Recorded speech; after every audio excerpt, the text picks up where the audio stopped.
Magandang araw mga kaibigan. Bigyan natin ng reaction ngayon itong vlog ni Gil Bautista Official.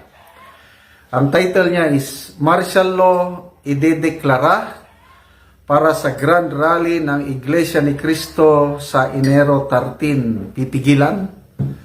So bukas na po ang Peace Rally ng Iglesia ni Cristo na sinuportahan ng KOJC at ibang-ibang sectors of society.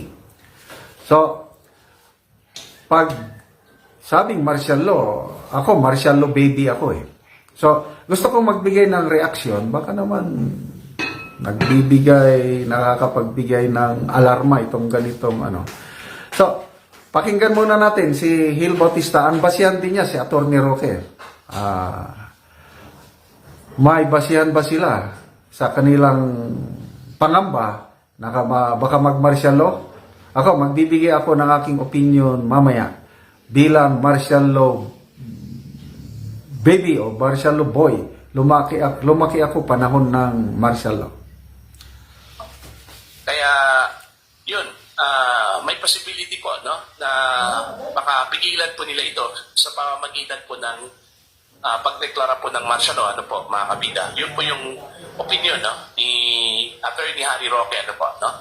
Pakinggan muna natin itong naging pahayag at vlog po ni Attorney Roque, mga kabida. At ang mga nasasagap kong mga haka-haka, ayun na nga po. Para hindi matuloy ang rally, baka may posibilidad na mag-martial law. Nasigurado po ako, siguradong-sigurado ako, na gaya ng nangyari sa South Africa na ang martial law ang dahilan kung bakit na matatanggal na ang presidente, na impeach at tuluyang na matatanggal. At ngayon, mukhang ma-aresto na ng kapulisan, no, dahil hindi siya sumusunod sa utos ng Constitutional Court. Kasi doon sa Korea, ang didinig ng impeachment, na pag na-impeach ka na, yung kasong impeachment, hindi senadong didinig, kung hindi yung kanilang Constitutional Court, yung kanilang Supreme Court. Sa akin, mas maganda yung ganyang sistema.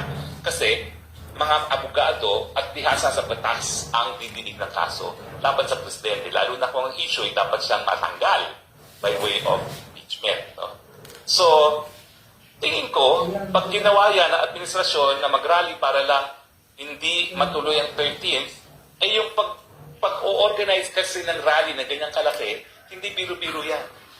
Yung organization yan, yung mobilization yan, nangyari na yan ng isang taon pa. Noong 2024 pa. At ngayon, ang alam ko, may personal knowledge ako na yung mga kliyente ko, na may mga bus companies, tuwan-tuwa kasi by the hundreds na umupa ng bus ang Iglesia ni Cristo para dito sa Metro Manila. No? At nangyayari yan sa iba't ibang parte pa rin ng Pilipinas. So, ibig sabihin, organisado na tayo para sa 13. At kapag sila ay nag-martial law, organisado na tayo para labanan yung deklarasyon ng martial law.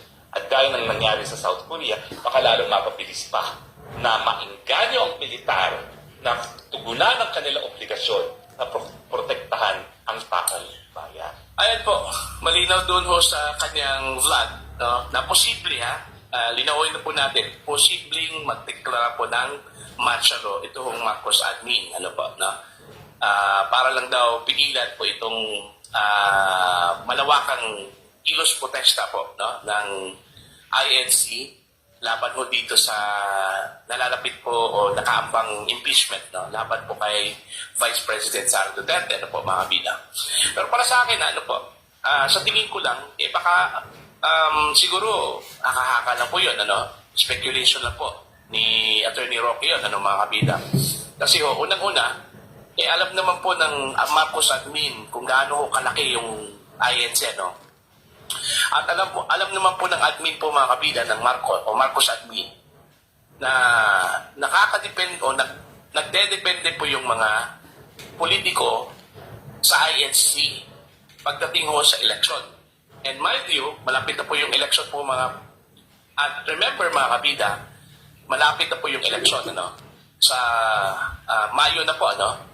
Now, kung gagawin po ito ng INC, kung gagawin po ito, mga kabida, ng Marcos administration, baka tuluyan na pong magalit po itong INC po kay Pangulong Marcos, ano?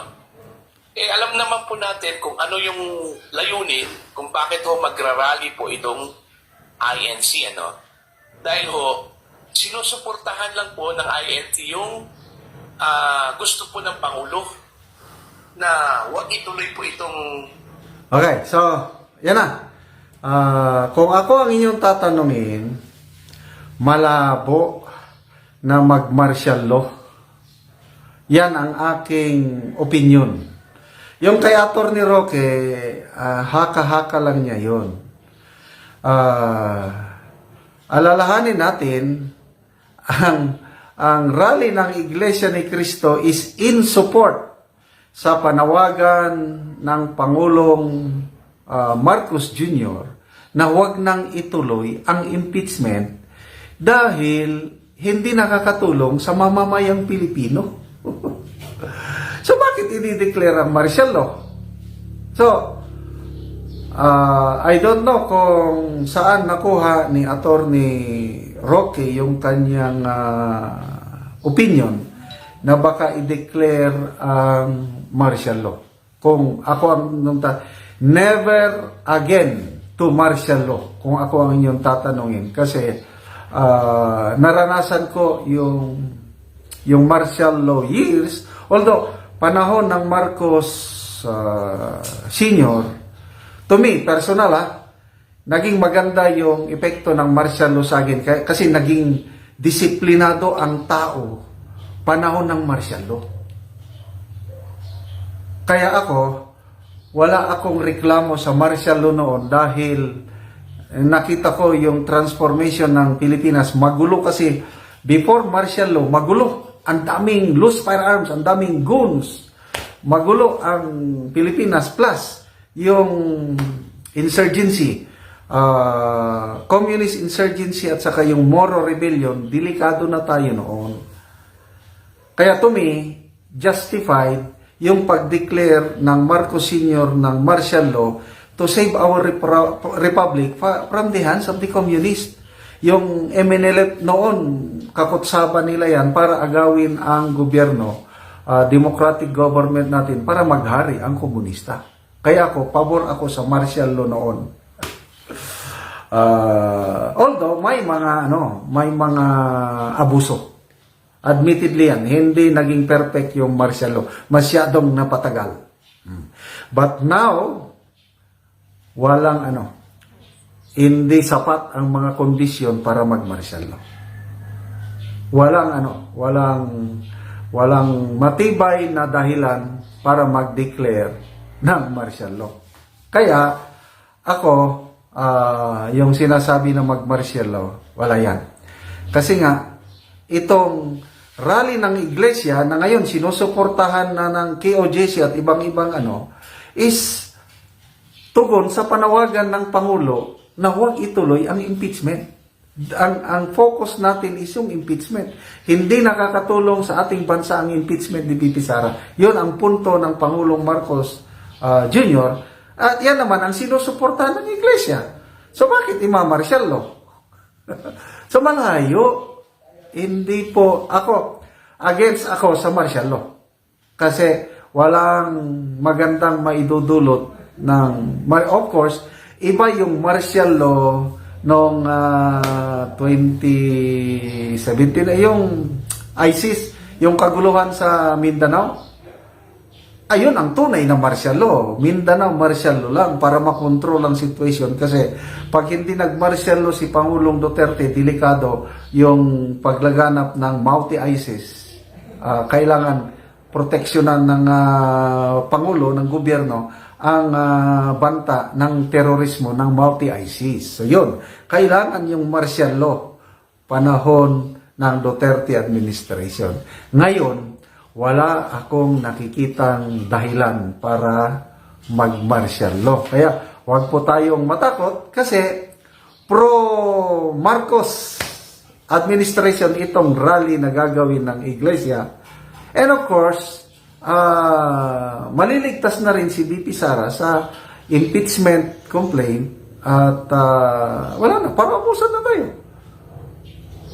Hintayin na lang ng election 2028 kung sino ang malakas, siya ang mananalo. So, excited na ang lahat. Tignan natin ang rally ng Iglesia ni Cristo bukas.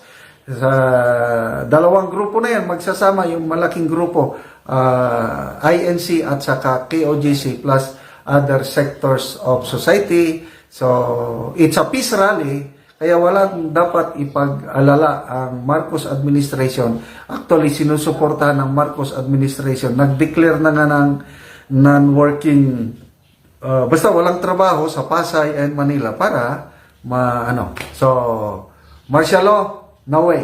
No more martial law sa Pilipinas.